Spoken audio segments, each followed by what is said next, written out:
suis vraiment, vraiment ravie de vous accueillir au nom de Marianne Ferrifal, la directrice de la DAGP, qui vous prie de l'excuser. En tant que société d'auteurs, nous, on est toujours à l'écoute des artistes et de leurs préoccupations. On veut vraiment les accompagner sur le long terme. C'est pourquoi nous avons lancé il y a quelques années des commissions répertoires. Donc, les commissions répertoires, ce sont des commissions composées d'artistes qui sont consultatives et par discipline artistique. Et pendant ces commissions, les artistes nous remontent leurs préoccupations, leurs problématiques, nous partagent leur expérience. Et avec ça, nous, on essaye de monter des projets et de répondre aux besoins des artistes selon les secteurs, qui sont très spécifiques, suivant que ce sont des photographes, des auteurs de livres jeunesse, des auteurs BD. Enfin, vous voyez un petit peu les problématiques.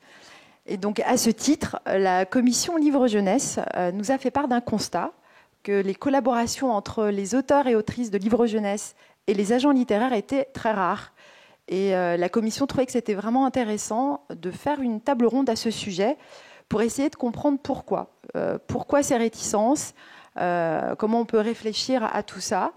Et pour ça, je voulais vraiment saluer des autrices livres jeunesse, Charlotte Roderer et Dorothée de Montfred, qui sont très actives à la DAGP et qui nous accompagnent beaucoup dans nos actions. Et je voulais aussi remercier Isabelle Contreras, qui est journaliste du Livre Hebdo, qui a réalisé une enquête, un numéro spécial sur les agents littéraires, et qui a préparé cette table ronde et qui va la modérer. Et merci beaucoup d'avoir accepté. Voilà. Et je voulais aussi vous préciser que suite à cette table ronde, nous aurons un petit cocktail où on pourra poursuivre les échanges, qui, je suis sûre, sont très riches et très denses. Donc, on pourra partager un verre ensemble et continuer ce soir à discuter ensemble. Voilà, très belle table ronde et très bonne soirée. Isabelle. Merci beaucoup. Merci, bienvenue à tous. On va démarrer donc cette table ronde sur les agents littéraires et la littérature jeunesse. Pourquoi tant de réticences? Alors, il y a plein de sujets qui vont être balayés ce soir sur cette question. Et donc, je suis très heureuse de vous présenter nos participantes. Donc, je regarde notre participante en visio, qui est juste là, Roxane Edouard, qui est agente chez Curtis Brown et qui est donc à Londres, et qui travaille là-bas depuis 2010. Je poursuis à ma droite avec Daniela Bonerba, qui, elle, est agente d'éditeurs, c'est-à-dire qu'elle représente également des catalogues d'éditeurs et s'occupe de ses droits. Elle est également, elle a démarré une activité d'agence d'auteurs en édition avec des illustrateurs récemment. Elle est également formatrice à La Fontaine aux livres, une formation qui est à destination des auteurs et des illustrateurs pour qu'ils puissent mieux défendre leurs droits. Voilà. Ensuite, il y a Clémentine Dupont-Avis, qui est autrice, qui fait plein de choses, des podcasts et plein de livres différents, mais surtout de très beau livre en jeunesse depuis 2018 et qui est représenté par Ariane Geffard. À ma gauche, il y a Valérie Cussaguet, qui est donc éditrice des Fourmis Rouges et cofondatrice de cette même maison d'édition. Puis Agathe Camus, qui est donc éditrice indépendante depuis 2017 et agente spécialisée en littérature jeunesse et BD chez Astier Pêcher depuis 2019, si je ne me trompe. Donc, vous le voyez, il y a des profils très différents ici. On a mis du temps à les choisir pour justement essayer de balayer toutes ces questions, toutes ces réticences et ces sujets qui intéressent tant les auteurs illustrateurs en jeunesse. Et donc, je vais démarrer par poser une petite question à chacune de nos intervenantes avant de rentrer dans le vif du sujet. Roxane, est-ce que tu m'entends? Alors, je dois dire que je suis un petit peu triste de louper le cocktail, du coup. Oui, on a tout essayé, mais bon, contraintes sanitaires et raisons familiales, mais au moins Roxane est parmi nous. Alors, une question toute simple, Roxane, pourquoi êtes-vous devenue agente à l'étranger? Alors, c'est à la fois un peu le fruit du hasard aussi. Il se trouve que voilà, j'ai commencé, j'ai fait mes armes à l'agence L'Apôtre, où je travaillais avec Catherine Lapôtre, qui à l'époque était en charge seulement de la jeunesse. Depuis, elle a étendu son champ. Donc, on va dire, je suis tombée dans la marmite étant petite. Et j'ai eu une opportunité de travailler, de venir à Londres pour travailler à Curtis Brown. Et bon, voilà, je ne pouvais pas vraiment refuser. Moi et mon compagnon, on savait qu'on voulait voyager. Donc voilà, ça s'est fait un petit peu comme ça. Ce n'était pas forcément ce que j'avais prévu au départ. Mais c'est à la fois une question d'envie et puis surtout d'opportunité. Et là, vous avez commencé à représenter des auteurs anglo-saxons d'abord, et depuis pas si longtemps que ça, vous représentez des auteurs jeunesse francophones. C'est ça. Mais en fait, ça fait 7 ans déjà, donc c'est à la fois beaucoup et pas beaucoup à l'échelle d'une carrière. Mais oui, voilà, effectivement. Au départ, je suis arrivée et j'ai commencé par m'occuper d'une partie de la jeunesse. Ensuite, j'ai repris l'intégralité du catalogue jeunesse de Curtis Brown. Donc, c'était des auteurs anglo-saxons, donc australiens, américains, anglais. Et depuis 7 ans, je représente des auteurs français, francophones. Pourquoi vous êtes devenue agente d'auteur ? Alors, pourquoi Oui, je vais répondre à la question de pourquoi j'ai décidé de représenter des auteurs francophones. Je pense que c'est ça, en fait, la question. Ça s'est fait à la fois, à nouveau, par une opportunité qui s'est présentée et qui est arrivée au bon moment. J'avais une amie éditrice, qui n'est plus éditrice maintenant, qui a décidé de faire autre chose, malheureusement, et c'est bien dommage, qui a reçu un manuscrit qu'elle aimait beaucoup et qu'elle n'a pas réussi à faire passer en interne.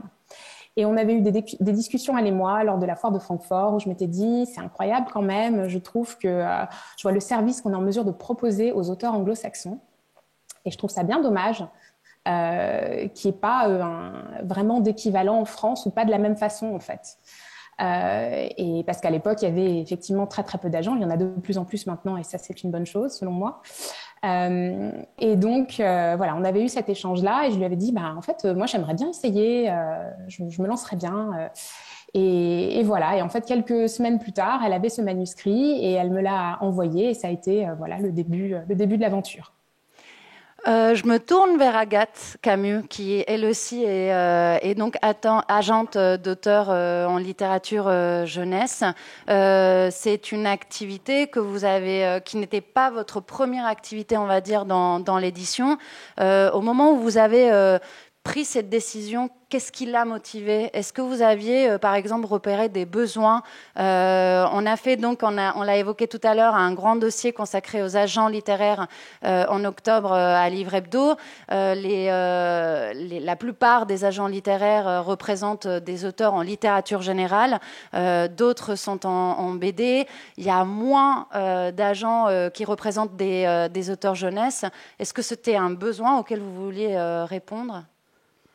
Oui, en quelque sorte, mais c'est d'abord et avant tout, moi aussi, une question d'opportunité, puisque j'ai eu la chance de rencontrer les fondateurs de l'agence Astier et Pécher, donc Pierre Astier et Laure Pécher, qui m'ont proposé de rejoindre l'agence pour développer toute cette partie-là, toute la jeunesse et la bande dessinée. Et je l'ai vu comme une sorte de perspective d'évolution. Ça faisait déjà quelques années que j'étais éditrice, que je travaillais dans l'édition. Et je l'ai vu comme l'occasion de prendre des nouvelles responsabilités, d'élargir mon champ d'action, de m'intéresser à d'autres domaines, notamment la partie juridique, les négociations, ce genre de choses. Et puis, j'ai aussi eu envie, j'ai vu l'opportunité d'essayer de participer un tout petit peu à l'amélioration, on va dire, des conditions des auteurs et de leur relation avec les maisons d'édition, parce qu'effectivement, j'ai eu l'occasion de voir que les choses ne se passaient pas toujours aussi bien qu'on le voudrait, qu'il y avait pas mal de demandes d'accompagnement. Et donc, voilà, j'ai eu envie de me situer dans ce sillon-là. Est-ce que vous pensez que depuis, alors juste pour le contexte, depuis 2016, donc il y avait un syndicat pour les agents artistiques. Depuis 2016, il y a donc l'Alliance des agents français des agents littéraires français qui est là, dont Astier Pêchère est membre. Depuis, on avait recensé ça avec Livre Hebdo. Eux, ils ont 32 membres, mais il y en a 14 qui sont arrivés ces 3 dernières années. Est-ce que vous ne pensez pas justement qu'il y a un mouvement de fond par rapport aux besoins des auteurs ou tout simplement plus d'envie d'embrasser ce métier? Qu'est-ce qui se passe? Oui, il y a, je pense, un peu des deux, un peu les deux phénomènes qui sont concordants. Je pense que ça vient aussi avec la mobilisation des auteurs de ces dernières années à travers les sociétés, notamment les syndicats d'auteurs. Il y a eu des mobilisations grandissantes de leur part. Et donc oui, les besoins et la demande d'agents, je pense, est venue parallèlement. Après, pourquoi maintenant, pourquoi tout de suite, je n'ai pas forcément la réponse. On va essayer de... Nous, en tout cas, on arrive dans ce contexte. Il n'y a pas de formation pour les agents en France, a priori, ça n'existe pas. En Angleterre, je ne sais pas, Roxane. Donc la plupart des gens qui se lancent dans ce métier proviennent de l'édition. Et c'est d'ailleurs mon cas, et c'est aussi le cas de mes collègues et de pas mal de monde. Je vais me tourner vers Clémentine du Pont-Avis, donc, qui a publié ses premiers livres jeunesse en 2018, si je ne me trompe, et qui n'a pas vraiment démarré avec une agente, mais qui ensuite a fait le choix d'avoir une agente. Est-ce que vous pouvez nous expliquer comment ça s'est passé et pourquoi avez-vous fait ce choix? Oui, alors bonsoir à toutes et à tous. Alors, j'ai pas vraiment fait le choix parce que je connaissais Ariane. On avait travaillé auparavant ensemble sur un projet, on va dire, commun. Et en fait, Ariane avait suivi déjà l'ensemble de mon travail. Il faut savoir que moi, j'ai un peu un parcours atypique puisque donc je suis dans l'édition notamment parce que je fais d'autres choses aussi depuis 2018 seulement. Donc, c'est une reconversion professionnelle. Et en fait, c'est Ariane qui m'a proposé de me représenter. Et aujourd'hui, je mesure à quel point j'ai besoin d'elle parce que, en fait, Ariane, elle m'accompagne. Elle m'accompagne sur l'ensemble de mes projets puisque tous mes projets ont un sens. Il y a un fil vraiment conducteur dans tout ce que je fais. Et Ariane, du coup, m'accompagne et quand je dis et protège, fait en sorte que d'un point de vue juridique, d'un point de vue des contrats, d'un point de vue de ce que je signe, elle m'accompagne réellement. Et moi, je n'ai absolument pas... c'est des domaines que je ne connais pas bien, et puis ça prend beaucoup de temps. Donc moi, Ariane m'accompagne vraiment, entre autres, de cette manière-là, sur l'ensemble de mes projets. Mais c'est vrai qu'au départ... j'ai rencontré Hélène Millot à l'école des loisirs. Je lui ai proposé un projet. Et donc, Ariane n'était pas du tout mon agente. Et je suis rentrée dans l'édition jeunesse comme ça. D'accord. Je me retourne à nouveau vers Valérie Cussaguet. Alors, Valérie Cussaguet, déjà... Aux Fourmis Rouges, est-ce que vous avez l'habitude de travailler avec des agents? Oui, non, pourquoi? Voilà. Non. D'accord. Non, pas du tout. Je l'ai déjà fait. Et je ne le fais plus. Je ne le fais pas. Je pense qu'il y a une chose... En revanche, je travaille avec des auteurs qui ont par ailleurs des agents. Je pense peut-être qu'il y a une chose, à moins que tout le monde sache bien la différence, mais il y a une différence entre l'agent littéraire et les agents avec qui les auteurs travaillent, les illustrateurs et illustratrices travaillent pour des commandes par ailleurs que dans l'édition.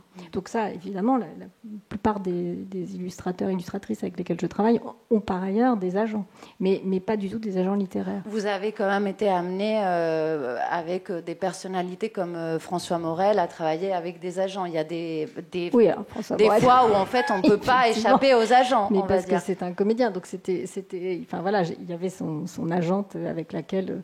Ça s'est très bien passé d'ailleurs, mais avec laquelle, qui le représente en tant qu'acteur, comédien, et qui n'a pas du tout l'habitude de le représenter en tant qu'auteur, mais là, qu'il a fait avec moi. Mais non, je ne veux pas travailler avec des agents. Et pourquoi? Donc, ma voix est un peu dissonante. Mais c'est intéressant, justement. Oui, alors, il y a différentes choses à... Je dis tout maintenant? Ou on attend? Non, on va y aller petit à petit. Petit à petit. On va y aller petit à petit parce que de toute façon, il y a plein d'angles différents dans le sujet. Mais est-ce que, par exemple, pour rester, on va dire, aujourd'hui, il y a plusieurs, et c'est de ça qu'on va parler aujourd'hui, il y a plusieurs manières d'aborder les éditeurs. Et donc... vous, si j'ai bien compris, il y a quelque chose qui ne vous plaît pas, c'est des agents qui arrivent avec un projet clé en main. En fait, quand vous parlez d'accompagnement, moi, c'est ce que j'aime faire dans mon travail. Je ne vais pas le déléguer à quelqu'un d'autre. C'est-à-dire que très clairement, j'aime m'investir. Alors, je m'investis beaucoup dans les projets. D'abord, il y a une chose qui est quand même très, très importante à signaler, c'est que la problématique est extrêmement différente quand on parle de romans, quand on parle d'albums illustrés. Ça, c'est fondamental. C'est-à-dire que, bien évidemment, on n'accompagne pas un auteur de roman pas à pas tout le long de son processus créatif. Non, évidemment que non. Donc là, les agents littéraires dans le domaine du roman, c'est très différent. Donc moi, je ne fais pas de roman. Je suis uniquement éditrice d'albums illustrés. Donc déjà, c'est assez important, cette précision-là. En revanche, quand on fait c'est un album illustré, ça ne m'intéresse pas tellement d'avoir un projet clé en main. Ça ne m'intéresse, quand je dis pas tellement, ça ne m'intéresse pas du tout. Sauf, et là, peut-être c'est un modèle aussi un peu anglo-saxon, pourquoi on n'a pas autant d'agents aussi non plus en France? Le marché est extrêmement différent. C'est-à-dire que moi, si ça m'arrive d'acheter des livres clés en main à des éditeurs étrangers, ça m'arrive d'acheter de temps en temps des droits à l'étranger, si je sens qu'un livre va marcher du feu de Dieu, un truc qui commercialement va casser la baraque, ça peut m'arriver d'acheter un truc clé en main à ce moment-là. Mais si c'est pour acheter quelque chose qui va être... qui n'est pas tout à fait certain commercialement, je n'ai aucun intérêt à passer par un agent. Tout simplement parce que c'est ma partie préférée, en réalité, l'accompagnement des auteurs. J'ai aucune raison de le déléguer. Alors, ce qui est important de préciser aussi, c'est que les Fourmis Rouges, c'est une toute petite maison. Nous ne sommes que 2. Donc, il y a une personne qui s'occupe de la communication et moi qui m'occupe de l'éditorial. Donc, c'est exactement le cœur de mon métier, cet accompagnement avec les auteurs. En revanche... alors d'abord, ce que je veux dire important, c'est que ce n'est pas pour une raison d'argent. C'est-à-dire que les fois où j'ai travaillé avec des agents, ils n'ont absolument rien changé à mes contrats. Donc en fait, ce n'est pas que ça me coûte cher. Un agent, en plus, ça ne coûte pas cher, puisque c'est l'illustrateur, c'est l'auteur qui rémunère en réalité l'agent. Donc moi, ça ne me coûte absolument pas cher, ça ne change absolument rien. Ce que ça change, c'est une implication qui n'est pas du tout la même. Et c'est vrai... Je vous ai dit au téléphone quand on a préparé un petit peu, c'est vrai que j'ai un petit peu l'impression quand je reçois, ça m'est déjà arrivé, quand je reçois un catalogue de projets comme ça, j'ai un petit peu l'impression d'être comme dans un restaurant chinois, quoi. Il y a plein de plats et il y a un truc un peu... je perds le désir. Voilà. Je veux juste dire quelque chose parce que je pense que peut-être je me suis mal exprimée, donc je voudrais redire. Moi, quand je dis qu'Ariane m'accompagne, moi, c'est mes éditeurs qui m'accompagnent sur tous mes projets. Ariane, elle n'intervient pas du tout. Elle intervient au départ puisque moi, je viens avec des idées. Et donc, voilà, on constitue des dossiers. Mais après, jamais Ariane, dans tous les projets que j'ai faits, moi, c'est les éditeurs qui m'ont accompagnée, vraiment comme des éditeurs. Et j'ai besoin des éditeurs. Moi, je suis extrêmement fidèle et je travaille en très bonne intelligence avec les éditeurs et avec Ariane. Et c'est évidemment les éditeurs qui m'accompagnent d'un point de vue éditorial. Je préfère le préciser parce que peut-être, je ne sais pas, mais il y a peut-être aussi plusieurs manières de travailler en tant qu'agent. Et donc voilà, je voulais juste repréciser ça parce que ça me paraît vraiment important. Et c'est vrai en édition et c'est vrai aussi sur les autres projets, ça par dépend exemple de la pour taille le podcast. De la maison. Oui, probablement. Ouais. C'est ça en fait, ça dépend complètement de la taille de la maison. Je vais juste poser une... Non, mais allez-y, il n'y a pas de problème. Je suis tout à fait d'accord avec ce que dit Clémentine et sur la question de l'accompagnement. Moi, j'accompagne mes auteurs, mes autrices dans tous les aspects de leur carrière. Je peux donner un retour éditorial, mais je suis un agent, je ne suis pas une éditrice. Je ne me substitue pas à une éditrice et je suis très claire avec mes auteurs sur ce point dès le départ. Sur des romans, effectivement, je vais faire des retours sur des textes. Et encore, ça dépend des auteurs, des besoins qu'ils ont. Sur un album, bon, c'est très, très différent. Mais l'accompagnement que je fais se fait plutôt à l'échelle d'une carrière. On parle de stratégie. On dit, OK, là, tu as un roman en littérature générale. OK, en jeunesse, on peut faire ça. Tu t'intéresses au podcast, on peut développer ça. On peut faire telle chose en audiovisuel. Voilà. Mon accompagnement, c'est comme ça que je le conçois. Je n'interviens pas une fois, en plus, encore moins une fois qu'un texte est placé. Une fois qu'un texte est placé chez un éditeur, je suis en retrait. Je peux être là si on a besoin de moi. Mais après, voilà, c'est le travail d'un éditeur. Chacun sa place. On va continuer de toute façon sur cette question tout au long de la table ronde. Je voulais juste poser une question à Daniela Bonerba par rapport à sa spécificité. C'est-à-dire que y a, en France, on l'a déjà dit, c'est assez exceptionnel. Il y a d'autres pays, notamment l'Espagne, on a parlé aussi des pays anglo-saxons, où les agents, ils sont là depuis très longtemps. C'est pas le cas en France, mais en France, il y a depuis très longtemps des agents qui ont représenté, donc je vous l'ai dit au début, des catalogues d'éditeurs à l'étranger. C'est le cas de Daniela, qui va nous expliquer son début de parcours.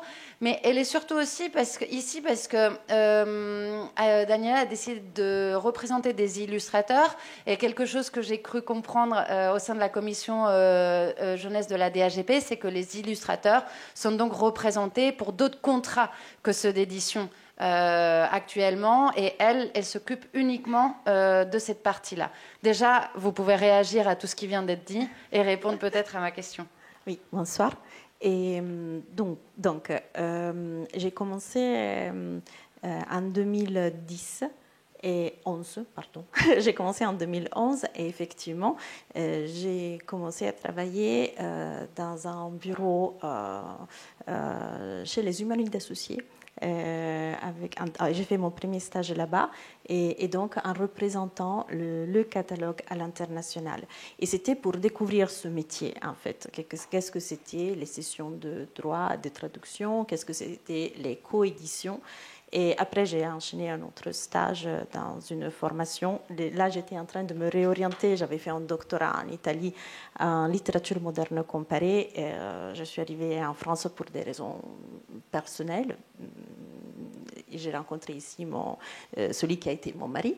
Et donc, j'avais envie de travailler dans l'édition. J'ai vite pris conscience que mes compétences dans ma langue maternelle ne pouvaient pas être forcément appliquées entièrement en France, étant donné que, bien je parle plutôt bien le français, ça n'empêche que je ne suis pas de langue maternelle française. Et donc, je ne pouvais pas accompagner des auteurs pour la partie littéraire. Et je suis entrée un peu dans cet univers qui est celui de l'illustration. Et ça m'a plu. J'ai trouvé que j'avais un parcours. Après, comment dire, maintenant j'ai les idées peut-être plus claires qu'en 2011. Et j'ai commencé après les stages, assez spontanément, est arrivé qu'il y avait beaucoup d'éditeurs de taille petite ou moyenne qui avaient besoin de ça, de ce service de représentation. Et c'est comme ça que j'ai commencé à représenter ces maisons d'édition à l'international. Après, je me suis rendu aussi compte, au fil des années, en rencontrant et en croisant des illustrateurs, qu'il y avait un besoin. Et un besoin de, comment dire, qui est varié en fait. Ça peut être de différentes formes. Ça peut être un besoin de vraiment ne rien s'occuper du tout de la partie juridique, zéro. Même étant comment dire, même en comprenant ce que c'était, même avec même des connaissances, disons, sur les pratiques, qui n'ont vraiment pas du tout envie. Et que donc, chercher quelqu'un qui puisse prendre en charge cette partie-là. Après, pour eux, s'occuper que de la partie créative. Et après, il y en a qui demandent aussi, qui ont des projets et qui ont une envie incroyable de les aboutir, des fois, même sans aller jusqu'à la recherche de l'éditeur.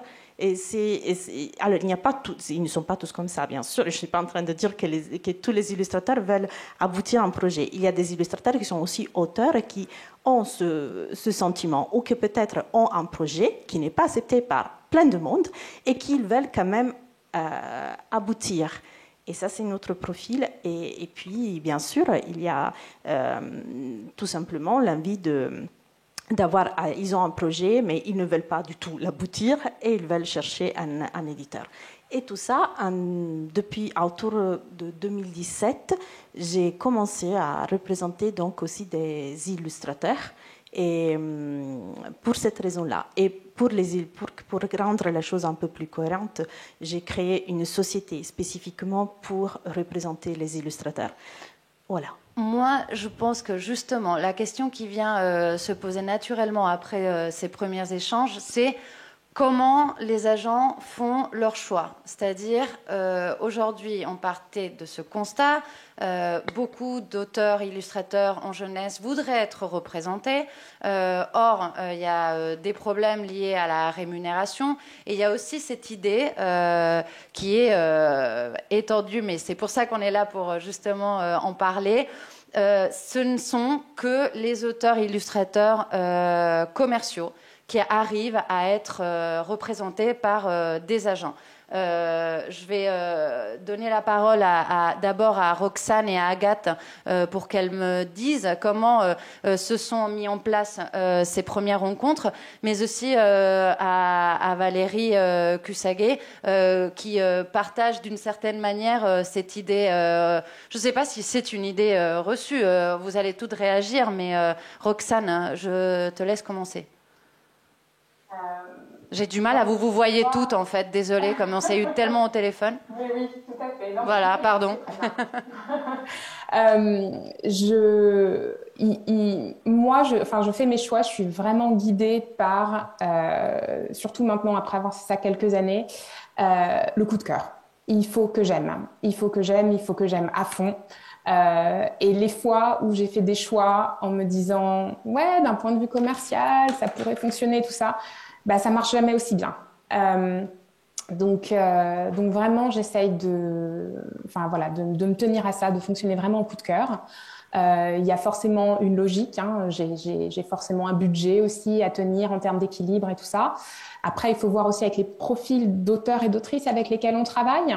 Je travaille avec des gens qui font des choses très très différentes, qui font certes des albums jeunesse, mais aussi après du roman ado, du roman adulte, de la BD. Il y a un espèce d'équilibre qui se fait, mais au départ, il faut vraiment que j'ai le coup de cœur pour le projet et aussi pour la personne.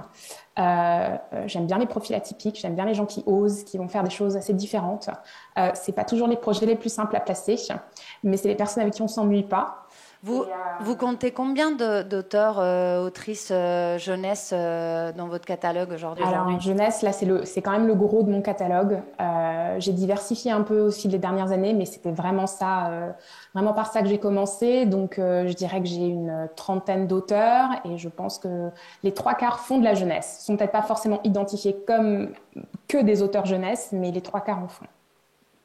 Très bien. Agathe, je vous laisse réagir.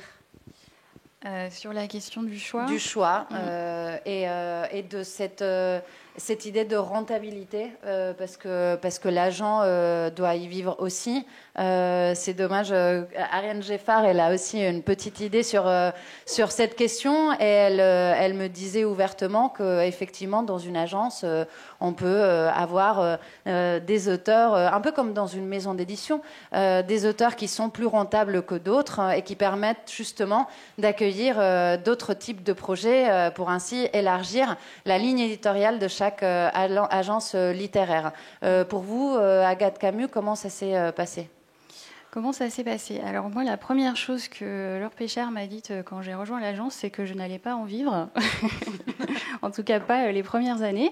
Donc je l'ai pris comme un état de fait. Et voilà, moi, mon envie, c'était la même chose que pour Roxane. Mon envie, c'était d'abord d'accompagner des auteurs et des autrices dont j'apprécie le travail, dont j'apprécie la personnalité, avec qui je sais que je vais pouvoir travailler efficacement, en bonne intelligence. Donc c'est d'abord ça qui guide mon choix. Après, effectivement, bien sûr, chaque auteur, chaque projet nécessite du temps, de l'investissement sur le long terme, voire le très long terme. Et donc, évidemment, c'est des choix auxquels il faut être attentif. Il faut trouver un équilibre et bien sûr la question des niveaux de vente et de rémunération, il y a un moment donné où elle entre en jeu. Mais tout ça, c'est des calculs savants que personnellement, je n'ai pas spécialement dénoués. Clémentine, est-ce que comment voyez-vous cette question de la rentabilité quand on a rejoint un agent ? Est-ce que vous avez saisi avec votre agente qu'il y avait quand même des projets qui pouvaient plus l'intéresser ? Bon, après, vous étiez amis avant de collaborer. On était amis, on va dire, mais on s'est vraiment rencontrés dans le cadre professionnel. Après, moi, je suis clairement, par exemple, moi, je suis petite, je suis pas, je pense, une autrice illustratrice qui rapporte beaucoup d'argent à Ariane, pour être extrêmement claire. Mais par ailleurs, je pense que Ariane m'a proposé de me représenter et que on fait, je trouve, un super boulot ensemble, parce qu'il y a clairement des projets qui n'auraient pas pu aboutir si elle n'avait pas été là. Et je pense, tout à l'heure, Roxane parlait de stratégie, moi je vais plutôt parler de vision. Je pense qu'on a une vision commune. Moi j'ai un parcours qui est atypique, j'ai une manière de créer qui est très atypique aussi, mais je pense qu'Ariane, c'est une rencontre, elle a saisi ma manière de travailler, je pense qu'elle saisit aussi ce que j'ai envie de raconter, ce que j'ai envie de dire. Et elle m'accompagne là-dedans. Et en effet, on fait de plus en plus de choses. Mais moi, je ne me considère pas aujourd'hui comme une autrice, illustratrice bankable. Pas du tout. J'ai quand même un travail qui est... J'ai des sujets, en revanche, peut-être qui sont à la mode. Ça, c'est vrai. Mais on s'est rencontrés avec Ariane parce qu'on travaillait sur ces mêmes sujets-là. Donc, c'est-à-dire lesquels vous pouvez raconter autour le féminisme, les stéréotypes de genre, les différences. Moi, tous mes projets tournent autour de ces questions-là. J'anime par ailleurs des ateliers à la Maison des Femmes de Saint-Denis, qui est un lieu qui accueille les femmes vulnérables et victimes de violences depuis 5 ans. J'ai aussi écrit un livre autour de ce projet-là. Donc, ce que je veux dire, c'est que l'ensemble de mon travail, c'est global. Et que j'ai clairement besoin d'Ariane pour m'accompagner et pour aussi que je gagne ma vie, parce que du coup je gagne ma vie aussi parce qu'Ariane est là, et que clairement sur certains projets, peut-être pas dans l'édition jeunesse parce que c'est peut-être un peu plus cadré, mais je gagne le double que ce que j'aurais gagné si j'avais négocié seule. Et moi du coup, je ne m'occupe plus de ça, et c'est un énorme soulagement pour moi. Parce que je sais, et c'est le cas de beaucoup je pense, de créateurs au sens large, c'est extrêmement difficile de se vendre quand c'est quelque chose qui sort des tripes, qu'on le fait depuis longtemps. Enfin, c'est extrêmement compliqué de vendre. Et donc, quand on a confiance dans la personne avec qui on travaille et que c'est cette personne-là qui négocie pour vous, moi, Ariane, parfois, je lui dis clairement, là... moi, je ne peux pas te répondre, je te laisse gérer. Et voilà. Pourquoi, Valérie Cussaguet, vous trouvez, alors qu'autour de la table, on a des agentes qui parlent de travailler sur le long terme, relations de confiance, vous avez plutôt une vision court-termiste sur... Non, c'est l'inverse. Non, c'est pas que vous avez une vision court-termiste, c'est que vous pensez peut-être que les agents, vis-à-vis de leurs auteurs, ont une vision court-termiste, comme si ils étaient plus à vendre des coups, on va dire. Alors, je pense que ça dépend des agents déjà, et puis c'est pas tellement ça. C'est important de le dire, ça. Non. Oui, je pense que c'est moi qui ai envie d'avoir une vision à long terme avec les auteurs avec lesquels je vais travailler, et que passer par des agents, ça m'empêche d'avoir cette vision à long terme. C'est plutôt ça que j'ai envie de dire, c'est-à-dire que tout est un peu précaire, puisque je vais passer par un agent et menant la carrière de l'auteur et de l'illustrateur, je ne sais pas si j'aurai le prochain livre, je ne sais pas si... Donc après, il y a une chose, je remplace Marianne Zuzula, qui devait être là, qui n'a pas pu venir. Dire, Marianne Zuzula, qui n'a pas pu venir pour des raisons personnelles. Au début, on m'a dit, on n'a pas voulu de moi parce que comme je ne passais pas par des agents, on s'est dit, ah bah non, du coup, c'est pas intéressant. Et finalement, Marianne, elle, mais son point de vue est intéressant parce qu'on a échangé avec Marianne. Elle, c'est exactement l'inverse de moi. Elle aime passer par des agents. Parce qu'elle trouve, et je la rejoins en fait là-dessus, c'est-à-dire qu'effectivement, elle trouve que négocier les droits, bizarrement, alors que je pense qu'on imagine qu'en jeunesse, il n'y a pas d'agent parce que du coup, ça nous coûterait trop cher et qu'on empêche qu'il y ait des agents. Elle, ce qu'elle dit, elle me dit, mais en fait, j'ai jamais payé plus cher un auteur parce que je suis passée par un agent. Absolument pas. Au contraire, elle me dit, c'est-à-dire qu'ils connaissent nos problématiques, et elle me dit à chaque fois, ça a été plutôt intéressant parce que c'est plus intéressant, c'est plus agréable de parler avec les agents d'argent et de me concentrer sur l'éditorial avec l'illustrateur et l'illustratrice. Je parle de son point de vue à elle. C'est vrai que moi, je n'ai jamais connu ça. C'est-à-dire que ça ne s'est pas passé comme ça. Mais parce que vous n'avez pas croisé un agent avec qui vous avez eu une rencontre ou parce que c'est par principe? Alors maintenant, c'est devenu par principe. Mais au départ, c'était ça. Maintenant, je refuse systématiquement, en fait. Non, je refuse. Mais parce que je refuse quand ce sont des agents qui me sollicitent directement. C'est-à-dire quand ils me disent, ils m'envoient un mail en disant voilà, je représente tel. Je dis non, ça m'intéresse pas. Je ne regarde pas. Voilà. Et si l'un de vos agents de votre catalogue décide d'avoir un agent? L'un de mes auteurs. Deux auteurs, pardon, excusez-moi. Ça m'est pas arrivé.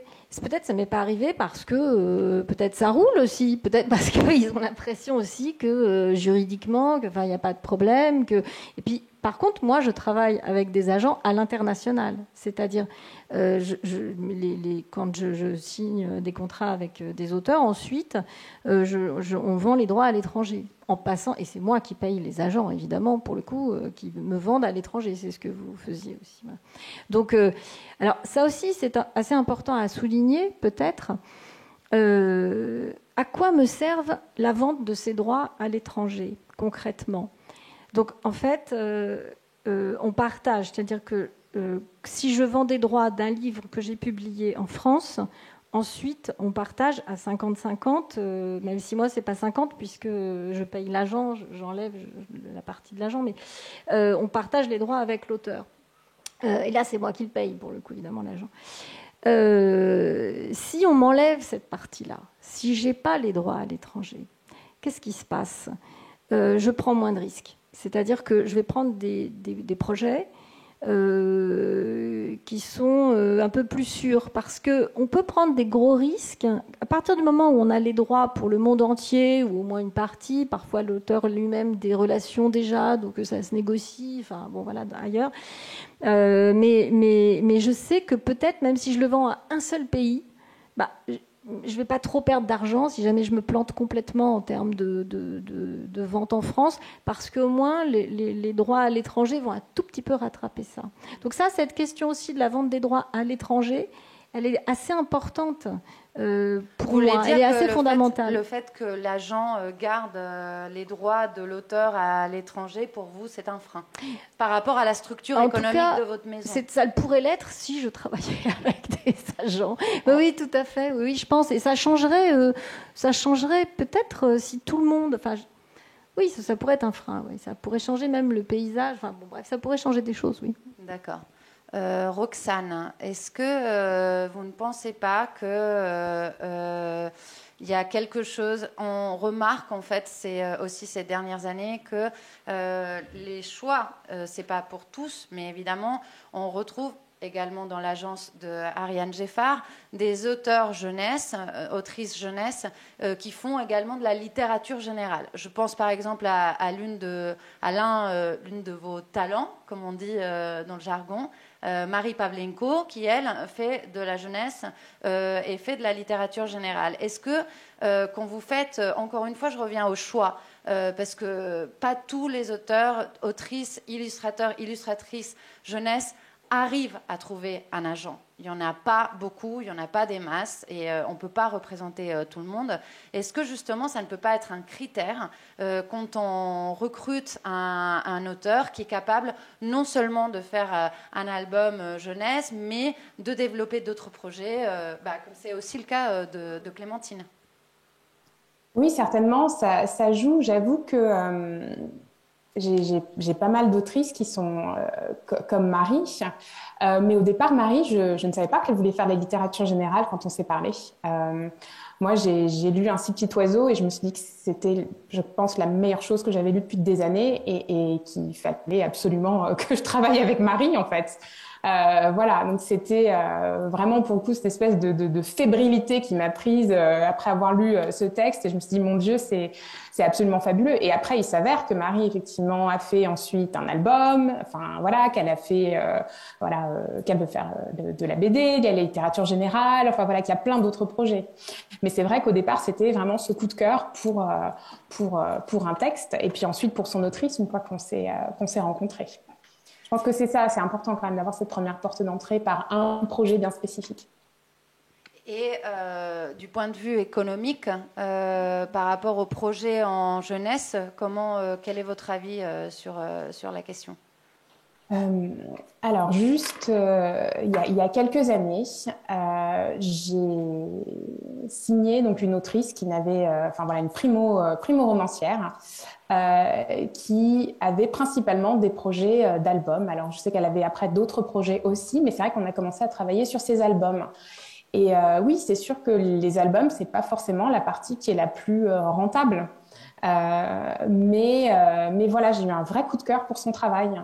Bon, du coup, c'est vrai que je me suis pas posé la question très très longtemps. Je savais que je voulais travailler avec elle aussi. Alors, je pense qu'après, il y a quand même malgré tout un équilibre qui se fait à l'échelle de ma liste, mais ça se fait de façon un peu plus organique. C'est pas, je suis pas à scruter mon budget tous les mois pour me dire oh là il y a ça qui va tomber, tout ça. Enfin non, voilà, c'est pas comme ça. C'est beaucoup plus organique. Et je discutais justement pendant le week-end avec une amie à moi qui a fait la transition. Donc elle habite à Londres et elle a fait la transition d'éditrice à agente. Et l'agence dans laquelle elle est, donc elle arrive, elle démarre, elle n'a pas de liste, rien du tout. Donc elle arrive et on lui a dit il va te falloir entre 3 à 5 ans pour construire quelque chose qui va commencer à être rentable. Donc, je pense que tout le monde a conscience que ça se fait vraiment sur le long terme et qu'il faut favoriser les relations de confiance avec les auteurs. Et voilà. Et oui, certes, on garde un œil sur le budget, mais on sait que ça va prendre du temps. Et je pense c'est ce temps qu'on vend, entre guillemets, aux auteurs aussi, cette façon de construire, de développer avec eux, qui après, sur le long terme, va payer pour tout le monde, j'espère en tout cas.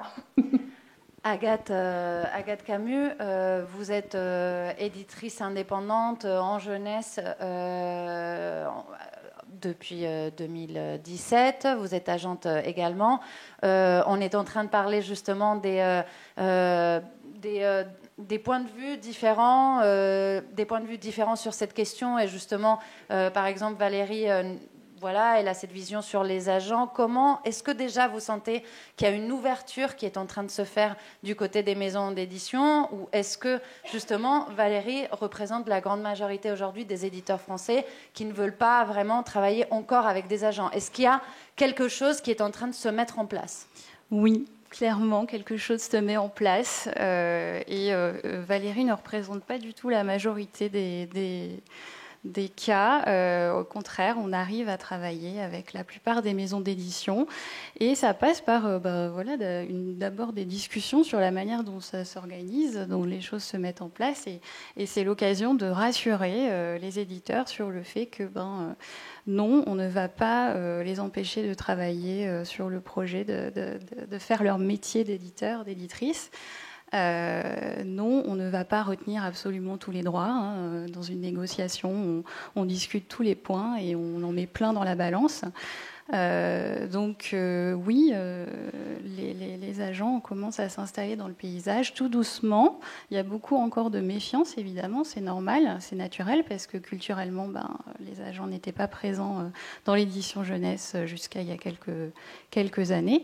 Mais on progresse et on arrive à discuter, oui, sans problème. Est-ce que du point de vue d'une autrice, on peut aussi saisir ce mouvement, cette évolution par rapport aux éditeurs, puisque en fait la plupart des auteurs-illustrateurs travaillent pour plusieurs maisons d'édition, pas pour qu'une seule. Donc, il y a des éditeurs différents avec différents points de vue. Je tiens quand même à dire que j'ai contacté quand même beaucoup d'éditeurs pour cette table ronde qui n'ont pas voulu venir ici, d'autres qui ont accepté, mais ce n'était pas la grande majorité. Mais comme quoi, en fait, le paysage est très divers. Moi, il y a quelque chose, alors c'est peut-être un peu hors sujet, mais ça ne l'est pas totalement. Moi, je trouve qu'il y a quelque chose qui est en train de se passer et qui me paraît intéressant, c'est qu'il y a une transversalité aussi qui se fait. Et peut-être on commence, enfin en France, à sortir un peu des cases. Et ce que je voulais dire, c'est que quand je reviens à la relation avec les éditeurs et les relations avec les agents, moi aujourd'hui quand je propose un nouveau projet aux éditeurs avec lesquels j'ai l'habitude de travailler, je ne passe pas par Ariane, c'est-à-dire que je propose directement à mon éditeur, je dis voilà, j'ai pensé à ça.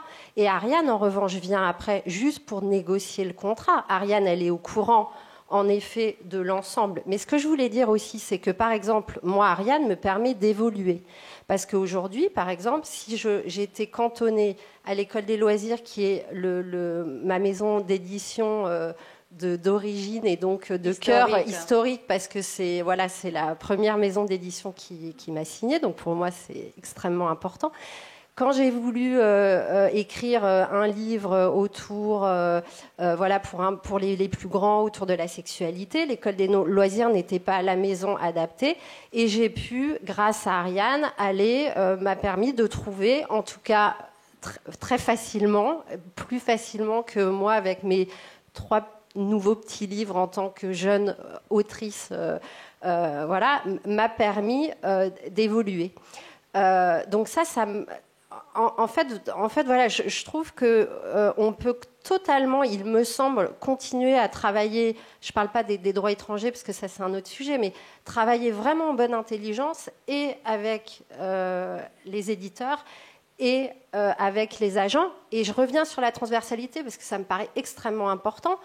Aussi, ce dont il faut se rendre compte, c'est que quand ça marche, par exemple, en jeunesse, pour un livre jeunesse, et qu'on fait à côté un autre projet, qu'il s'agit d'un podcast, tout ça se nourrit. C'est-à-dire que moi, ça relance. Tous les projets que je fais ne cessent de relancer ce que j'ai fait auparavant. Et donc tout ça se nourrit et il me semble qu'il ne faut pas travailler en contre, mais avec et en collaboration. Et après, c'est comme partout, c'est des histoires de personnes et de rencontres, je crois. Et ça n'empêche, ça ne change rien, cette transversalité. Moi, je travaille avec des illustrateurs. Parce que la question, en vérité, elle est plus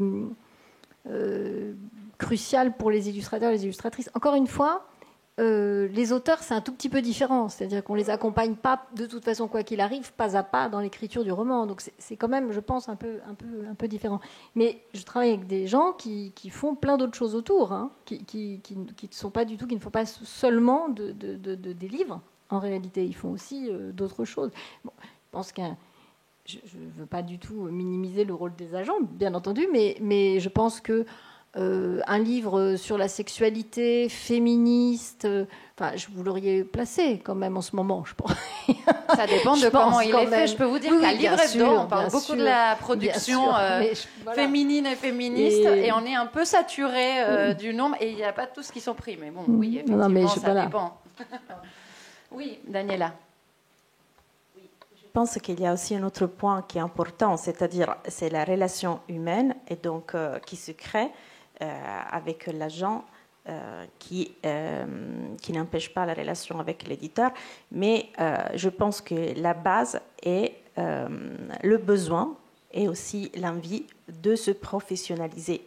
Parce que, bien sûr, on est en train de parler de maisons d'édition de tailles différentes, mais l'auteur et l'illustrateur, ils ont le droit de se professionnaliser. Et comme il y a de l'autre côté, dans cette relation qui est aussi humaine, mais aussi contractuelle, comme de l'autre côté, il y a toute une structure, donc il y a une société et il y a aussi dans des maisons d'édition plus grandes des bureaux juridiques, etc., des gens qui s'occupent du marketing et tout. De l'autre côté, l'auteur et l'illustrateur peut bien avoir envie d'avoir sa petite équipe. En fait, l'agent est en quelque sorte une équipe et fait équipe avec l'auteur et l'aide à se professionnaliser, à montrer mieux son travail comme un professionnel.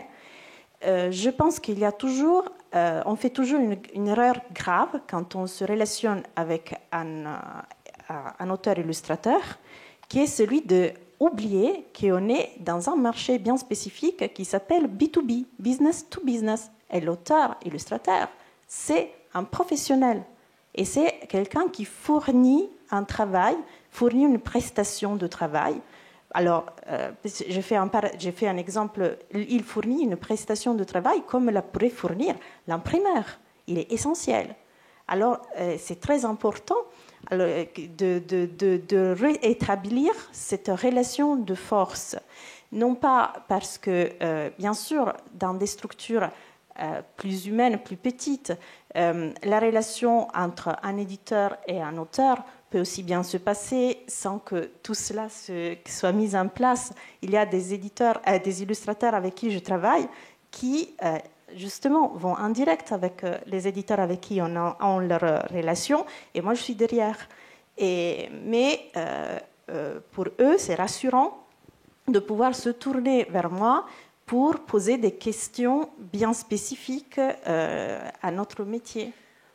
J'ai envie de demander à Roxane comment ça se passe dans le monde anglo-saxon. Comment agissent les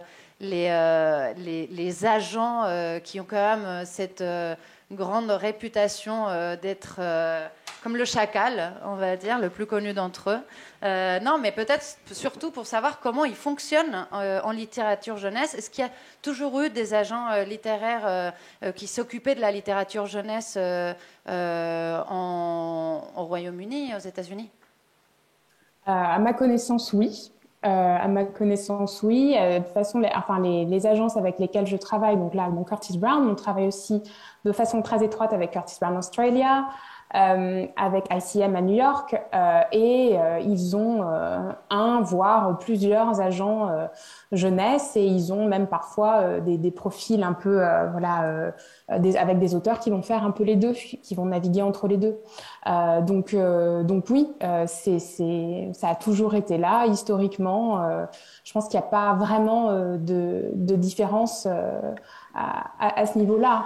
Après, peut-être que ce qui est quand même important de relever, c'est qu'un agent, un auteur au Royaume-Uni, par exemple, aux États-Unis, se dirige d'abord à un agent et ensuite c'est l'agent qui propose ses textes à la maison d'édition. C'est pas comme ici où on a encore des services de manuscrits. Tout à fait. Alors après, il y en a qui... Alors c'est arrivé en fait que ce soit des agents qui viennent voir mes collègues sur la partie anglaise et qui leur disent bon alors voilà, on a un auteur, là on est prêt à l'étape du contrat, mais il n'a pas d'agent, donc tu peux t'en occuper. Et en fait, ils ne vont pas signer avec un auteur si ce dernier n'a pas d'agent.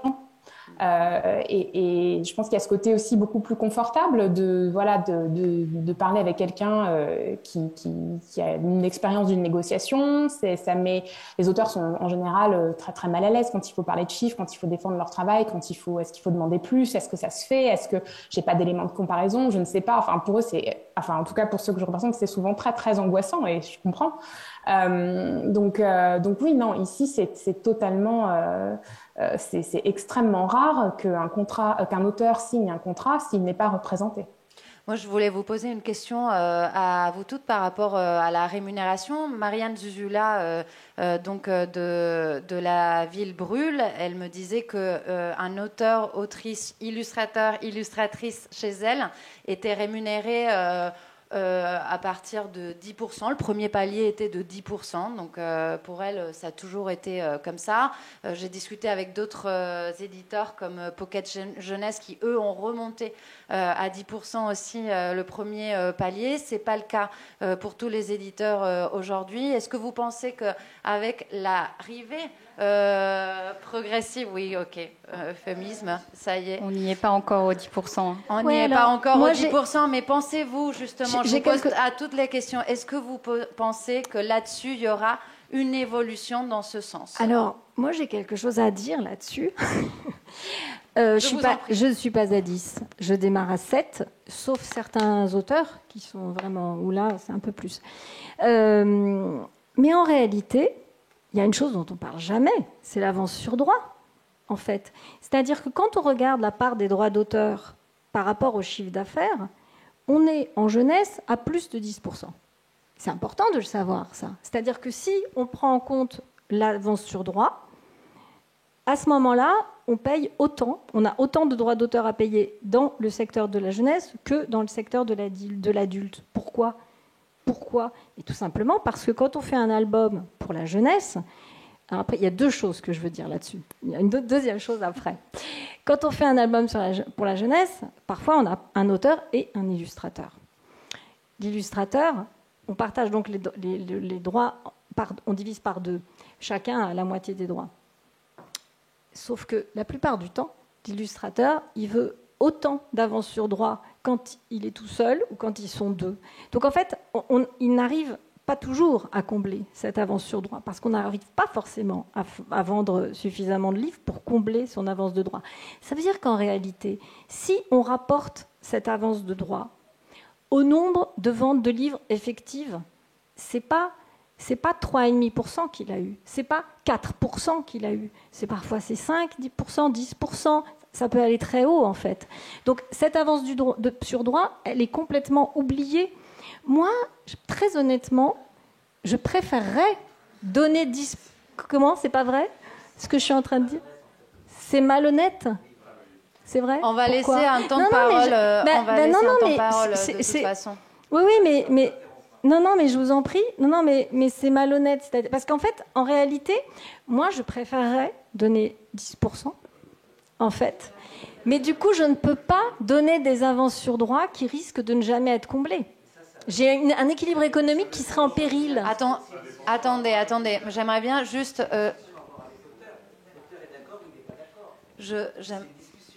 Oui.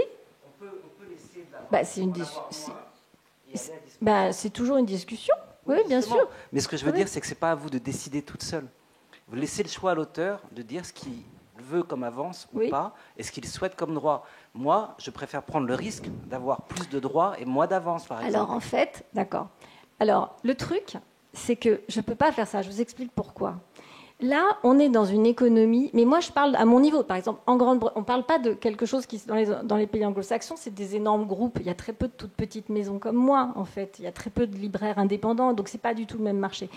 Mais en fait, ce qui se passe là dans l'équilibre de ma maison, par exemple, c'est qu'en réalité, ceux qui ont le plus de droits, en fait, si on parle de pourcentage par rapport aux ventes, mais ce n'est pas ceux qui vendent le plus de livres. En réalité, c'est ceux qui en vendent le moins. C'est-à-dire, c'est ceux qui sont dans un processus de création.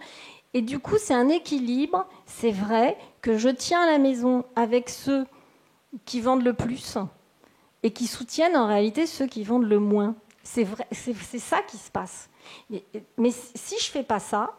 Donc c'est un peu injuste, c'est-à-dire que très clairement, ceux qui concrètement ont le plus de droits en pourcentage et qui gagnent, c'est vraiment ceux qui sont vraiment que après j'ai des droits progressifs, donc ils arrivent à monter, mais c'est vrai que c'est un peu injuste. Mais alors, on m'a déjà dit, et pourquoi ce serait aux auteurs de subventionner, aux auteurs qui marchent, de subventionner ceux qui ne marchent pas?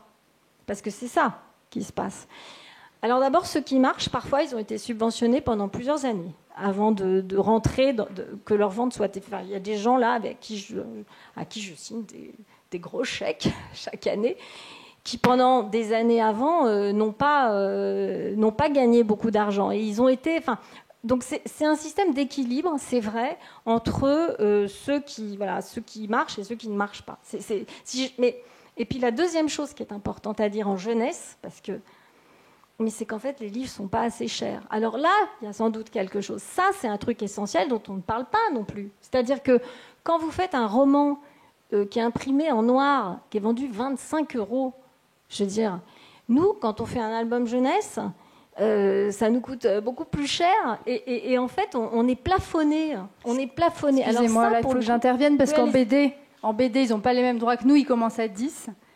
Nous, on commence à 6 et excusez-moi, un album BD, c'est le même coût qu'un album jeunesse. Donc déjà, je ne sais pas ce qu'on nous raconte, mais... Alors, les avances sont plus importantes. Le truc, je suis très proche, moi, de Thomas Gabizon, par exemple, qui me dit... En fait, les avances sont beaucoup plus importantes, sauf que vous n'allez pas faire 10 livres à perte pour l'éditeur, quoi, en BD. C'est-à-dire qu'il vous donne une grosse avance une fois. Si ça ne marche pas, vous ne refaites pas. Il n'y a pas de deuxième essai, quoi. Donc, voilà. Après, voilà, donc je vois que ça vous met très en colère. Ouais. Mais voilà. Après, je pense vraiment, mais cette histoire du prix du livre jeunesse... parce qu'en BD, il y a des livres les livres sont beaucoup plus chers en bande dessinée qu'en jeunesse. Nous, on est plafonnés, quoi. Non, mais ça va. On peut avoir des BD à 20, 22. Moi, en jeunesse, quand vous basculez au-delà de 15 €, on bascule dans un. C'est compliqué. Donc ça. C'est une vraie réflexion à avoir, en fait. C'est vraiment. Moi, je pense qu'il faut qu'on augmente le prix des livres jeunesse. C'est ce qui va se passer là, de toute façon, parce que là, avec l'augmentation des coûts de fabrication, ça devient un peu délirant. Donc c'est une vraie... Et moi, j'arrive à 10 avec les droits progressifs, et même au-delà. Je veux dire, mais c'est un équilibre. Donc je préférerais donner 10% à tout le monde, parce que, encore une fois, si je rapporte ça à mon chiffre d'affaires, je suis à 11% de droits d'auteur. C'est important de le dire, ça. Et donc, il faudrait juste que je renonce à certains projets ou que je donne moins d'avance sur droit à des gens sur des livres qui ne vont pas se vendre. Ça veut dire qu'il va y avoir moins d'illustrateurs aussi. Est-ce que, du coup... Est-ce que vous souhaitez. Je peux juste demander l'avis de nos 3 agentes par rapport à cette question de la négociation sur la rémunération dans un univers aussi particulier que celui de la jeunesse? Oui, effectivement, je pense que de tous les secteurs de l'édition, c'est celui qui est le plus contraint économiquement parlant. Je pense qu'on peut le reconnaître. Ça n'empêche pas qu'il y a effectivement du progrès à faire pour que les auteurs soient mieux rémunérés et prennent un intérêt plus important dans la vente de leurs livres. Donc, et ça passe par des petites avancées progressives et qui sont adaptées aussi au profil des maisons d'édition qui publient les livres et au profil des auteurs. Et voilà, moi, je n'aurais pas plus de choses à dire là-dessus. C'est vraiment du petit pas et de l'adaptation permanente.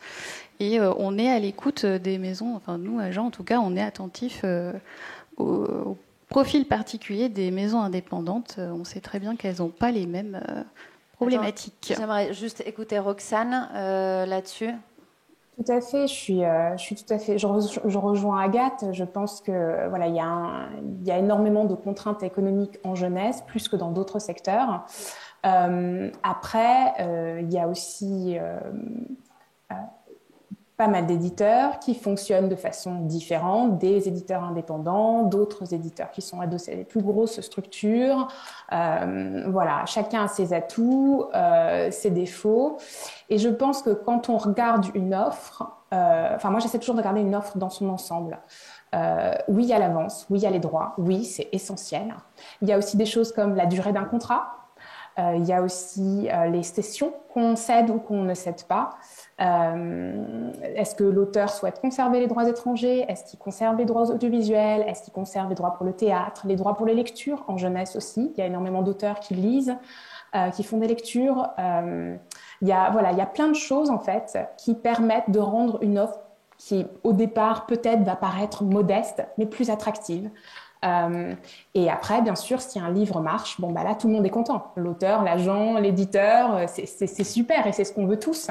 Ça n'arrive pas malheureusement à chaque fois, mais je pense qu'il faut vraiment regarder une offre dans sa globalité et qu'il y a plein de petites choses à faire, des petites avancées, comme dit Agathe, mais il y a pas mal de choses à faire pour rendre une offre plus attractive.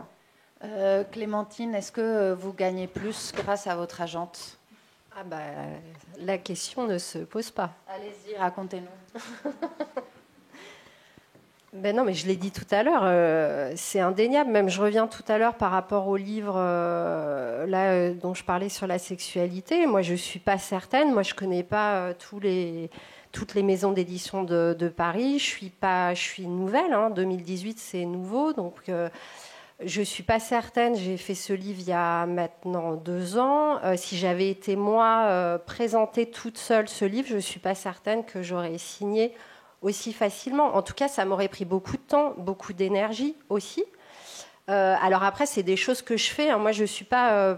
par exemple, je ne donne pas tout à faire à mon agent. Je regarde, je discute avec elle des contrats. Mais en revanche... je rejoins tout à fait ce qui a été dit, ce que tu disais tout à l'heure, c'est que moi je me sens juste, c'est une sécurité merveilleuse de savoir que Ariane est là, on regarde les droits ensemble, on discute ensemble, souvent c'est même un texto pour savoir ton avis, c'est vraiment sur des petites choses, mais en effet je me sens en équipe en fait. Mais est-ce que on gagne plus parce qu'on négocie, je vais faire une question, une avance beaucoup plus grosse, ou c'est justement parce que, comme disait Roxane, il y a différents points à négocier et différentes choses aussi à regarder? Oui, alors j'ai pas forcément, je pense, des avances beaucoup plus grandes, en tout cas en édition jeunesse. En revanche, Ariane, en effet, regarde chaque point. Et là où je rejoins tout à fait Roxane, c'est après sur la diversité des choses à faire autour d'un ouvrage. Après, moi, ça correspond aussi tout à fait à ma personnalité. Et donc, je pense que chacun doit faire en fonction de ce qu'il est. Moi, j'aime bien aller sur plein de terrains et c'est ça qui m'enthousiasme, etc. Donc, en effet, être représenté par un agent, ça me convient tout à fait. Et pour être très claire, Ariane, alors pas forcément, mais dans l'édition, oui, elle va regarder. J'ai quand même des avances un petit peu plus importantes, mais c'est pas non plus énorme. Et puis après, c'est au niveau des pourcentages de droits, mais c'est juste sécurisant pour moi de savoir que elle est là pour tout checker, parce que c'est compliqué. Et par ailleurs, j'ai été à bonne école parce que moi, j'ai eu la chance de partager mon atelier avec des illustrateurs, des auteurs-illustrateurs de longue date qui sont là dans cette salle. Et donc, j'ai été bien briefée sur fais attention à ça, etc. Mais c'est beaucoup plus léger pour moi de ne plus trop... évidemment, je regarde, je ne suis pas là complètement à me laisser guider. Mais c'est vraiment pour moi une grande sécurité. Et puis je gagne beaucoup mieux ma vie aussi. Et ça, c'est hyper important. Parce que je ne suis plus là aujourd'hui, donc ça c'est maintenant, mais ça s'est construit petit à petit. Mais à devoir justement faire des illustrations pour la mode, aujourd'hui, je peux être exigeante dans les projets que je choisis de faire en édition jeunesse, en faire moins, parce que quand même, il y a eu un moment où je me disais, bon, alors next, à être une espèce de machine à produire pour vivre. Ariane m'a permise réellement, en négociant sur l'ensemble de mes projets, justement, à ne plus être dans cette urgence-là. Et donc, surtout, moi, il me semble d'être plus exigeante et de travailler comme j'ai envie de travailler sur mes projets. Et ça, c'est hyper précieux. En fait. Mais en fait, moi, je travaille qu'avec des illustrateurs, des illustratrices qui ont des agents pour tout le reste de l'édition. Hein. Enfin, en dehors de l'édition, tous. Ils ont des agents pour tout le reste. Donc, en fait, ce que tu racontes, ils le vivent. C'est-à-dire qu'ils travaillent avec des agents à côté pour de la com, pour plein d'autres choses, pour de l'animation, pour plein d'autres choses. Je pense qu'il y a une chose aussi dont on n'a pas du tout parlé, ça me semble fondamental, outre la taille des maisons. Parce que moi, je fais entre 10 et 15 livres par an. Ça veut dire que je vais défendre ces livres, mais d'une manière incroyable. Et quand je suis un auteur, je le vends beaucoup à l'international. Enfin, je veux dire, il est reconnu en librairie. Enfin, il y a un truc qui s'installe. Je l'installe vraiment. Donc ça, on n'a pas parlé de ça. Des maisons qui font, évidemment, les maisons qui font 200 titres par an. Évidemment qu'ils vont travailler avec des agents parce qu'il y a une personne, un éditeur qui va devoir faire tout seul 30 ou 40 bouquins. Bien évidemment, ça les intéresse d'acheter des trucs tout faits. Ça, c'est évident. Donc ça, on n'en a pas du tout parlé. Donc la taille des maisons est fondamentale. Donc ça, et donc suivant votre travail, vous pouvez sentir si vous êtes ou non peut-être plus vers un travail plus de création. Alors ça, c'est le deuxième point aussi. C'est que on parle là dans une espèce de globalité sans séparer ce qui est de l'ordre de la commande et ce qui est de l'ordre de la création. Et ça aussi, c'est fondamental. Alors moi, il y avait quelque chose qui me plaisait énormément dans le rapport Racine. Oui, je sais, je parle du rapport Racine, je vais me faire tuer. Mais il y avait cette différenciation, non, par vous, je veux dire, entre le contrat de commande et le contrat de création. Mais moi, ça m'intéresse vachement, ça. D'accord ? Parce qu'en fait, qu'est-ce qui se passe ? Là, c'est les éditeurs qui vont me tuer. Mais c'est qu'en fait, les grands groupes et les grosses maisons utilisent les difficultés économiques et cette façon qu'on a de faire de l'édition, que j'ai de faire de l'édition et que beaucoup d'éditeurs indépendants ont, c'est-à-dire prendre des risques et financer les risques, c'est vrai, avec des choses qui vont mieux fonctionner. Quand une grosse maison d'un grand groupe vous passe un contrat de commande et qu'ils appliquent des pourcentages qui sont finalement exactement les mêmes que nous, alors que vous allez illustrer un livre sur les dinosaures, c'est délirant, en fait. Et c'est ça, c'est-à-dire que toujours les gens qui sont là, comme aujourd'hui, moi, ce soir, ici, on est dans cette réflexion, enfin, c'est parfois nous qui discutons le plus avec les illustrateurs, alors qu'en fait, c'est deux réalités qui n'ont strictement rien à voir. C'est comme si on ne faisait pas le même métier.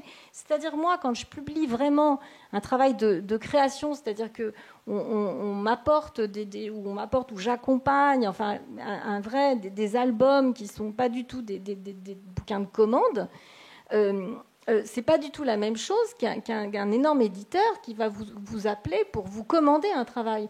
Et cette notion-là qui était dans le rapport Racine, alors après, qu'est-ce qui est de l'ordre du contrat de commande et qu'est-ce qui est de l'ordre du contrat de création ? Évidemment, c'est complexe, mais moi, ça m'intéressait, en tout cas, voilà, parce que je trouve qu'effectivement, le nerf est là, quoi, et que je pense que vous faites arnaquer, effectivement, quand on vous demande, parce que j'entends des trucs délirants, c'est-à-dire que quand on vous demande, d'illustrer un projet et qu'on vous donne 1% et 2%, et parfois il n'y a même pas d'auteur, parce que j'ai déjà vu ça, parfois il n'y a pas d'auteur, parce que l'auteur c'est l'éditeur. Mais et que pour autant on vous donne 2%, ben là on est en plein délire, quoi. C'est pas le cas de toutes les commandes, j'ai l'impression. Non, heureusement. Et non, en fait, je pense que quand on parle d'édition, souvent, et je comprends, souvent, on demande à l'auteur de se mettre à la place de l'éditeur et de comprendre tous les problèmes qui sont de la chaîne. Ce que je ne pense pas qu'il ne faut pas faire. Il faut aussi comprendre, mais il est aussi très important de rester à sa propre place et à son propre rôle et finalement de faire aussi ses propres intérêts. C'est-à-dire que dans une relation qui est une relation de travail, il faut bien sûr comprendre l'autre. Et il faut ne pas non plus demander du n'importe quoi ou des choses complètement à côté de la plaque, mais en même temps, il faut rester dans son propre intérêt. Alors, tout à l'heure, je n'ai pas dit que, en fait, je suis agent d'illustrateur, mais ma particularité que je représente, mon exclusivité est seulement dans l'édition. C'est-à-dire que je ne suis pas du tout le reste. Et alors, elle représente des illustrateurs, mais que pour leur contrat que d'édition. Pour leur rien contrat à voir d'édition. avec la communication. Non, voilà, que l'édition. Ou les contrats de pub. Oui, et donc, et dans mon agence, j'ai mis comment dire, bien dans ma société, j'ai mis bien en place une chose très claire.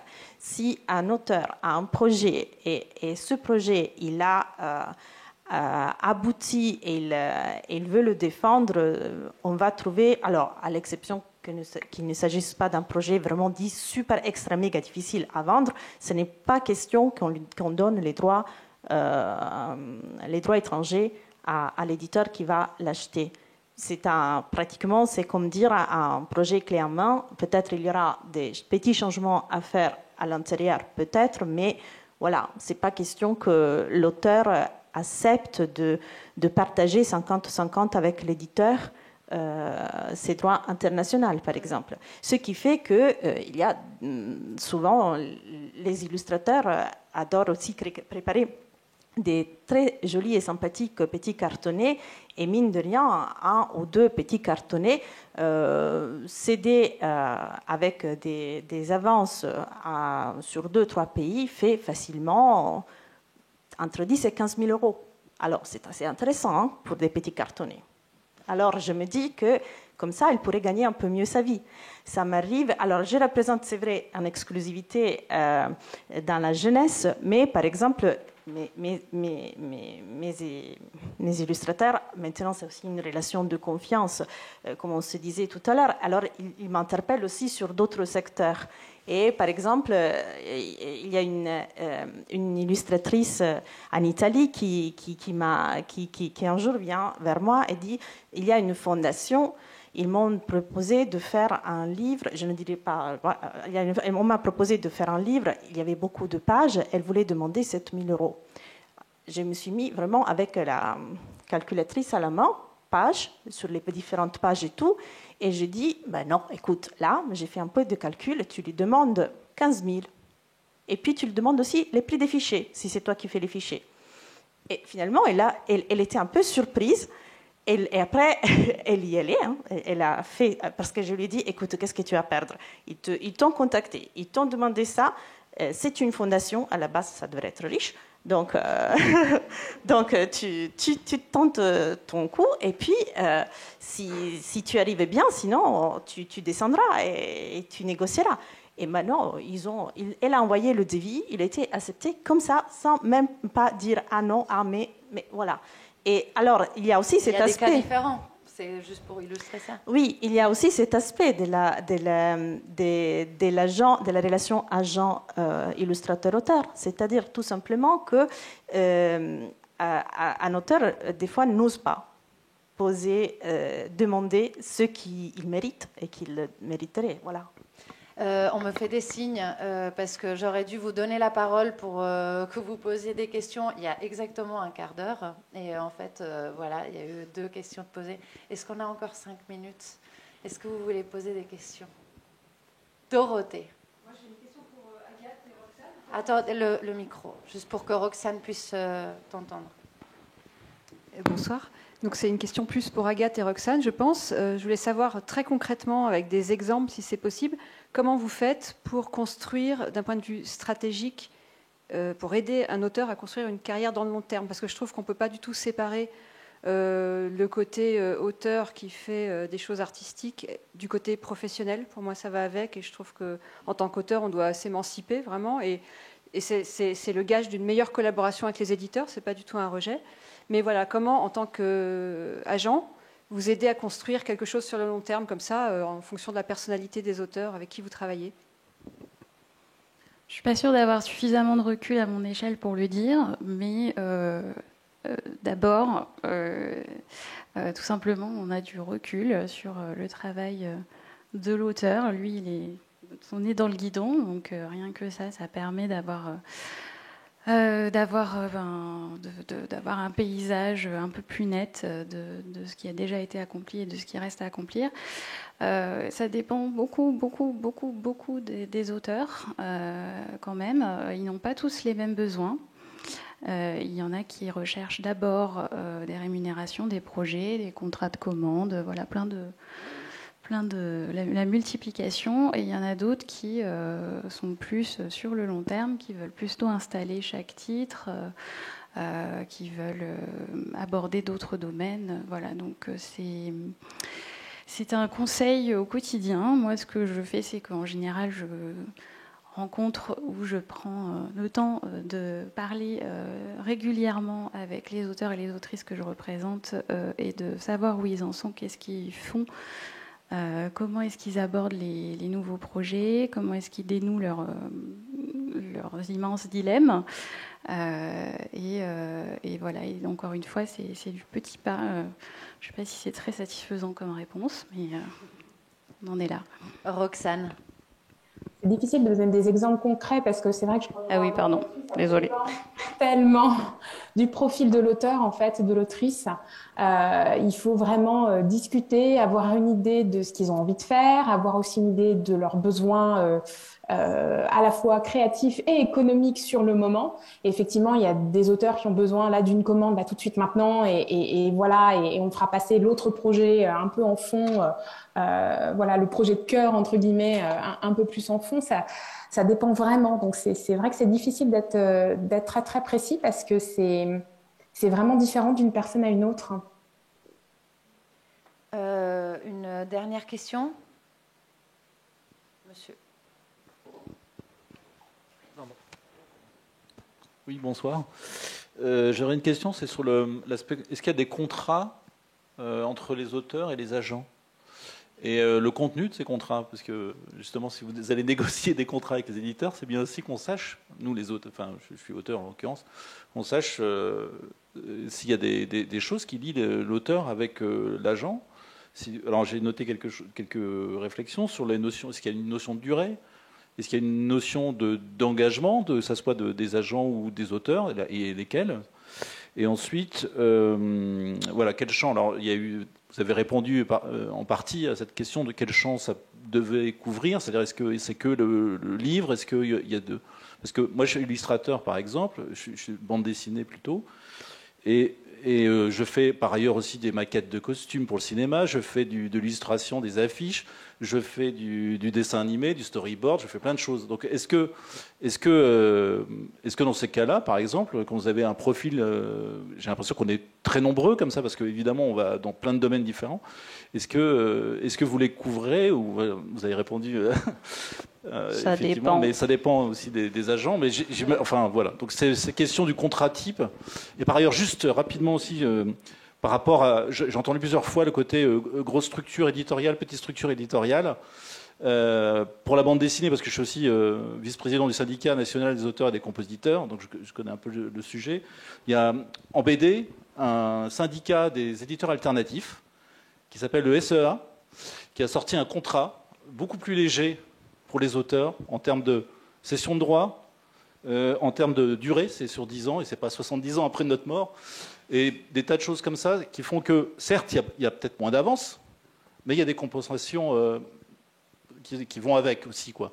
Parce que, bon, pour ma part, je revendique le fait que les avances soient carrément en fixe et non plus en proportionnel. Je voulais savoir aussi, sur le côté contrat, enfin agent, quel était votre moyen de rémunération? C'était sur les droits proportionnels, c'était sur les avances, sur les deux?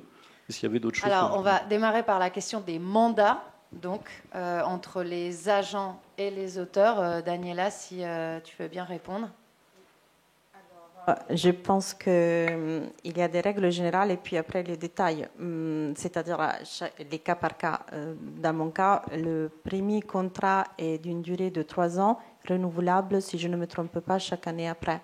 Après, si l'entente n'est pas bonne avec un illustrateur, un auteur, il vient de soi qu'on trouve une façon pour se séparer même avant les 3 ans, parce que franchement, s'il n'y a pas d'entente, ça devient mauvais pour les deux.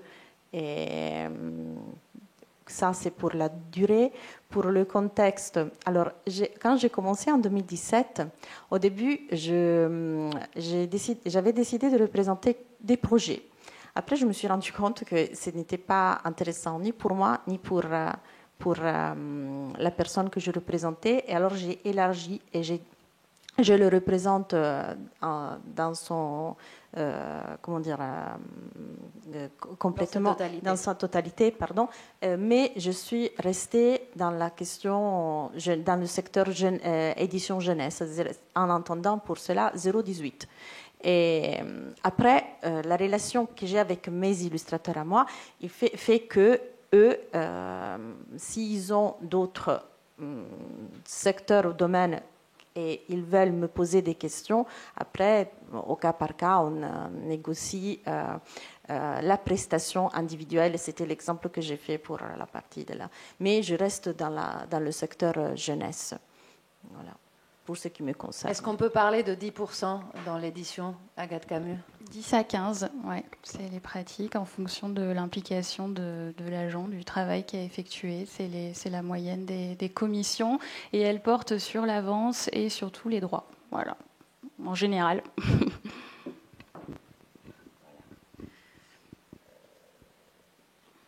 Monsieur qui a une dernière question, vraiment, promis. Devant.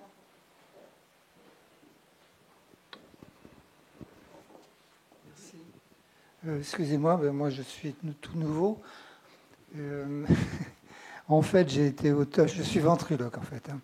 Et j'ai fait une carrière pendant les années 70, où j'avais sorti des bandes dessinées, j'ai sorti des journaux périodiques. Et puis maintenant, j'avais un illustrateur, enfin j'avais un dessinateur, Norbert Fersen, et des CD. On a arrêté les bandes dessinées. Et puis moi, je me retrouve maintenant aussi à la retraite, et en attendant, j'ai commencé à dessiner.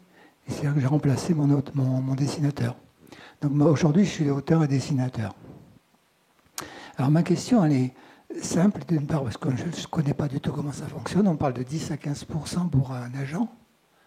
On parle de... Pas sur le prix du livre, hein, si ça peut vous rassurer. Sur le prix du livre, oui. Non, sur les sommes qui sont négociées dans le contrat d'édition pour l'auteur. D'accord, ok. Oui, petite précision utile. Ça ressemble un peu à l'édition musicale, d'accord. Alors la question est que moi, je m'aperçois au bout de... Quand j'étais auteur uniquement, j'avais un certain travail. Aujourd'hui, je suis dessinateur. Et c'est le travail est le double et même parfois le triple. Comment ça se répartit, ça, entre l'auteur et l'illustrateur, quand il y a les deux personnes? Là, c'est peut-être moi qui réponds. Non, mais c'est... Alors, je parle des albums jeunesse que je connais. On fait moitié-moitié. Mais je suis assez d'accord avec vous. Ça pose problème. C'est-à-dire qu'on fait moitié-moitié en termes de droits. Mais en revanche, on donne toujours plus à l'illustrateur parce qu'il a beaucoup plus de travail. Mais après, ça se négocie. Tout se négocie. Mais la majorité du temps, effectivement, dans la majorité des cas, on fait moitié-moitié. Mais c'est vrai que ce n'est pas tout à fait le même travail d'écrire un texte d'album et de l'illustrer. Oui, mais effectivement, c'est moitié-moitié. On dessine moins vite qu'on écrit. Avec plus ou moins de...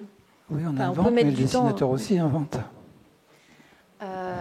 Je vous remercie beaucoup à tous d'être venus à cette table ronde. Je remercie beaucoup Anne-Maurien Guichard qui m'a aidé à co-organiser cette table ronde sur la littérature jeunesse et les agents. Et comme on vous disait au début, il y a un petit pot juste après. Donc on se retrouve pour en discuter. Merci beaucoup, merci à toutes.